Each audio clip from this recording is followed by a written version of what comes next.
بسم اللہ الرحمن الرحیم الصلاۃ والسلام علیک یا سیدی یا رسول اللہ وعلی آلک واصحابک یا سیدی یا حبیب اللہ۔ دعا کی قبولیت۔ حضرت عمر بن خطاب رضی اللہ تعالی عنہ نے فرمایا، دعا زمین و آسمان کے درمیان روک لی جاتی ہے جب تک تم اپنے نبی صلی اللہ علیہ وسلم پر درود نہ پڑھو، دعا کا کوئی حصہ اوپر نہیں چڑھنے پاتا۔ ایک درود کی برکت۔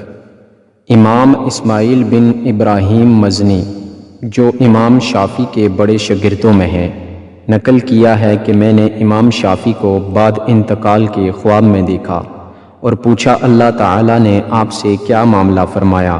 وہ بولے مجھے بخش دیا اور حکم فرمایا کہ مجھ کو تعظیم و احترام کے ساتھ بہشت میں لے جائیں، اور یہ سب برکت ایک درود کی ہے جس کو میں پڑھا کرتا تھا۔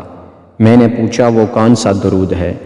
فرمایا یہ ہے، اللہم صل علی محمد کلما ذکرہ الذاکرون وکلما غفل عن ذکرہ الغافلون۔ سبحان اللہ۔